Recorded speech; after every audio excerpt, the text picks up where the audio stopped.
जैन धर्म का सार। पर द्रव्य में रत जीव विविध कर्मों से बंधता है और पर द्रव्य से विरक्त मुक्त होता है। बस यही बंध मोक्ष का संक्षिप्त जिन उपदेश है। पर द्रव्य से जीव की दुर्गति होती है और सब द्रव्य से सुगति होती है। यह जानकर सब द्रव्य में रति करो, प्रीति करो और पर द्रव्य से विरक्त हो जाओ। इस प्रकार कुछ इन सुंदर वचनों का जो आचार्य कुंद ने मोक्ष पाहुड़ में आचार्य ने मोक्ष पाहुड़ ग्रंथ के गाथा 13 व 16 में कहा है, उसकी कुछ पंक्तियों का हमने यहाँ पर कुछ पंक्तियों को बोला और इसके बाद हम अपने मूल उद्देश्य पर आते हैं, मास्टर की पर। मास्टर की में कुछ शब्द तो हम ऐसे लेंगे जिनके 8 भेद हैं और कुछ शब्द ऐसे लेंगे जिनके 9 भेद हैं। तो पहला शब्द हम जो लेते हैं उसके 8 भेद हैं। निमित्त। निमित्त के 8 भेद: नंबर 1 प्रेरक, नंबर 2 उदासीन, नंबर 3 भाव रूप, नंबर 4 अभाव रूप, नंबर 5 अंतरंग, नंबर 6 बाह्य, नंबर 7 मुख्य और नंबर 8 गौण। इस तरह से निमित्त के ये 8 भेद हुए।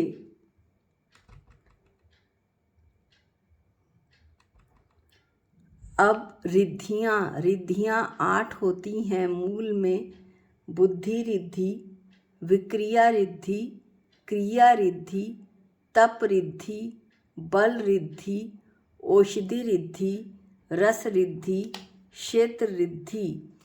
बुद्धि रिद्धि के 18 भेद होते हैं। विक्रिया रिद्धि के 11 भेद होते हैं। क्रिया रिद्धि के 9 भेद होते हैं। तप रिद्धि के 7 भेद होते हैं। बल रिद्धि के 3 भेद होते हैं। औषध रिद्धि के 8 भेद होते हैं। रस रिद्धि के 6 भेद होते हैं और क्षेत्र रिद्धि के 2 भेद होते हैं। इस प्रकार मूल जो भेद हैं वो तो 8 हैं, लेकिन जो अवान्तर भेद हैं वो 64 हैं। जब हम एक शब्द के 64 भेदों का वर्णन करेंगे तब हम उसमें इनका विस्तार से वर्णन करेंगे। अब के लिए इतना ही। देवों के भवनों में क्रम से होने वाले चैत्य वृक्ष 8 होते हैं। अशोक, नंबर 1 अशोक, नंबर 2 चंपक, नंबर 3 नागद्रुम, नंबर 4 तंबूर, नंबर 5 बट, नंबर 6 कंटक वृक्ष, नंबर 7 तुलसी और नंबर 8 कदम्ब वृक्ष। इस प्रकार 8 शब्दों का जो वर्णन था वो खत्म हुआ और साथ में 9 शब्दों का अध्ययन प्रारंभ होने जा रहा है। पहला जो शब्द है वो है पदार्थ। 9 पदार्थ होते हैं, 7 तत्व और 2 पुण्य और पाप। 7 तत्व हैं जीव, अजीव, आश्रव, बंध, संवर, निर्जरा, मोक्ष, पुण्य और पाप। इस तरह पदार्थ के 9 भेद हुए। नव देवता: नंबर 1 अरहंत, नंबर 2 सिद्ध, नंबर 3 आचार्य, नंबर 4 उपाध्याय, नंबर 5 साधु, नंबर 6 जिनधर्म, नंबर 7 जिनागम, नंबर 8 जिन प्रतिमा और नंबर 9 जिनालय। इसके बाद है 9 कषाय। 9 कषाय यानी किंचित कषाय, ईषत कषाय, कम कषाय। नंबर 1 हास्य, नंबर 2 रति, नंबर 3 आरति, नंबर 4 शोक, नंबर 5 भय, नंबर 6 जुगुप्सा, नंबर 7 पुरुष वेद, नंबर 8 स्त्री वेद और नंबर 9 नपुंसक वेद।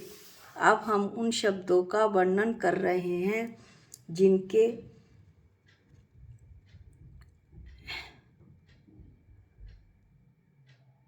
नौ भेद हैं।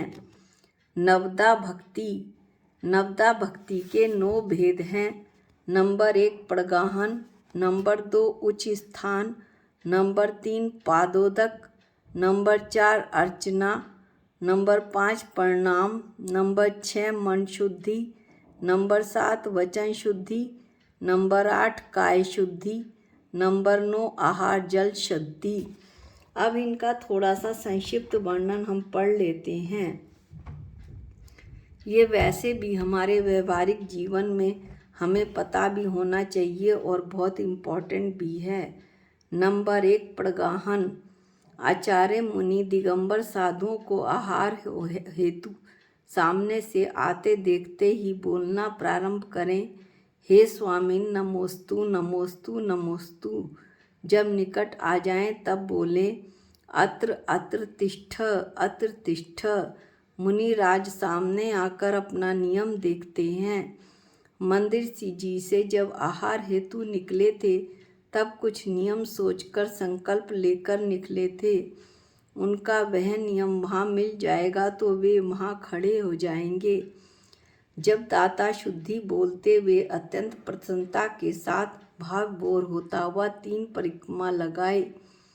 जिनके द्वारा नियम मिला है वे परिक्रमा लगाएं और या नहीं तो सभी लगा सकते हैं। पड़गाहन हेतु खड़े होने से पहले ही उस स्थान की शुद्धि कर लेनी चाहिए। मांगलिक स्वरूप चोक आदि भी पूरा कर लेना चाहिए। यह विशेष भक्ति का प्रतीक है। 3 परिक्रमा लगाकर पुनः शुद्धि बोलें, हे स्वामिन मन शुद्धि वचन शुद्धि काय शुद्धि आहार जल शुद्ध है, मम गृह प्रवेश कीजिए। पुनः मार्ग शुद्धि बोलते हुए मुनिराज के आगे आगे चलें, किंतु साइड में चलें, उनकी तरफ पीठ करके ना चलें। रसोई में प्रवेश करने से पूर्व अपने पैर शुद्ध जल से धो लें। तब पुनः शुद्धि बोलते हुए प्रगाहन करने वाले एवं चौके के अंदर विद्वान शावक व शाविकाएं महाराज श्री से निवेदन करें, हे स्वामिन भोजनशाला में प्रवेश कीजिए। इस प्रकार प्रगाहन करना प्रथम भक्ति हुई। दूसरा है उच्चासन। महाराज श्री जब चौके में आ जाएं तब बैठने के लिए लकड़ी का पाटा लगा दें। इसके बाद पाद प्रक्षालन। तीसरा है पाद प्रक्षालन। जब आचार्य मुनि उच्च आसन पाटे या चौकी पर विराजमान हो जाएं तब प्रासुक जल आदि से उनके चरण कमल धोएं। पुनः गंधोदक चरणों जो है वो अपने उत्तम अंगों पर लगाएं। उस थाली एवं गिलास को अलग रख दें। उन बर्तनों का प्रयोग भोजन के लिए ना करें व स्वच्छ कपड़े से उनके पैर पोंछ दें, मुनि महाराज के। चौथा है अर्चना पूजन। दिगंबर साधुओं की अष्टद्रव्य से पूरी पूजन करनी चाहिए। पूजन करते समय आचार्य मुनि श्री का नाम मालूम ना हो अथवा यह भी ज्ञान ना हो कि आचार्य परमेष्टि हैं, उपाध्याय हैं या साधु परमेष्टि हैं, तब मुनि श्री कहकर उनकी पूजा करनी लेनी चाहिए। ऐसे भी पूजन कर सकते हैं। विषय कषाय आरंभ परिग्रह रहित मोह से, हे मुनिवर ज्ञान ध्यान तपलीन निरंतर सब पर हितैषी है गुरीवर। भक्ति भाव से तुम्हें बुलाऊं हृदय कमल में आ जाओ, हे पावन परमेश्वर मेरे भवदधि पार करा जाओ। आवाहन करता गुरुमन मंदिर हो वास, सत्य समर्पण भक्तिवश तुम्हें पुकारे दास। थाली ठोना व कलश पर स्वास्तिक बना लेना चाहिए। हाथ में पीले चावल या लवंग आदि से आवाहनम स्थापनम स्थापना व सन्निधिकरण कर लें। इसके बाद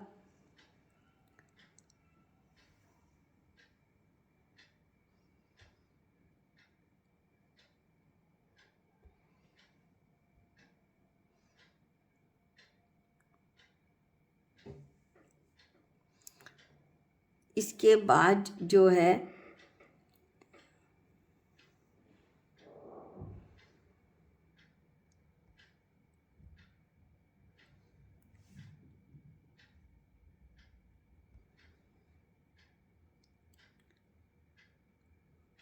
पूरी अष्टद्रव्यों से पूजा कर लेनी चाहिए और 8 द्रव्यों को मिलाकर अर्घ चढ़ाना चाहिए।